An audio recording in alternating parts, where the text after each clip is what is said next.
আজকের আমাদের পাড়াতে অনুষ্ঠান ছিল, আর এই অনুষ্ঠানে কি হলো চলো তোমাদেরকে সেটাই বলি। তো হ্যালো ফ্যামিলি মেম্বার্স, সবাই কেমন আছো? আশা করছি সবাই খুব ভালো আছো। আসলে ব্যাপারটা হয়েছিল কি, আজ সকাল 5:35 নাগাদ ঘুম থেকে উঠলাম, তারপর রেডি হয়ে আমার বাহনটাকে নিয়ে কাজে বেরিয়ে পড়লাম। সকালের এই মনোরম পরিবেশ, ভেরির হাওয়া উপভোগ করতে করতে অফিসে পৌঁছে গেলাম। তারপর অফিস থেকে বাড়ি ফিরে ফ্রেশ হয়ে কিছু খেতে বসে পড়লাম। আসলে কাজের চাপ বেশি থাকলে সেভাবে কিছু খেতে পারি না। তোমরা তো জানোই গত কয়েকদিন ধরে আমাদের গ্রাম পুজো হচ্ছে, আর এই গ্রাম পুজোতে প্রতিদিনই কিছু না কিছু অনুষ্ঠান চলছে। তো আজ হচ্ছে বাউল গান। তো মোটামুটি box sound set up ready হয়ে গেছে, আর সব কিছু সেট আপ করে এখন আমরা বসে একটু গল্প করছিলাম। তারপর হঠাৎ আকাশটা কেমন বদলে গেল, তারপর শুরু হলো ঝড়, সাথে সাথে হালকা বৃষ্টি। দেখতে দেখতে বৃষ্টি আরো বেড়ে গেল। এখন ভাবছি এই বৃষ্টিতে অনুষ্ঠানটা হবে কি না, কিছুই বুঝতে পারছি না।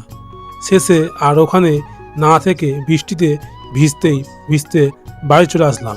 এখন আশা করছি যদি রাত 9টার মধ্যে বৃষ্টি থেমে যায় তাহলে অনুষ্ঠানটা আবার শুরু করা যাবে, না হলে হয়তো ক্যান্সেল করতে হবে। তো শেষমেশ বৃষ্টির কারণে অনুষ্ঠানটা আর করা যায়নি। অনুষ্ঠানটা হবে অন্য আরেক দিন।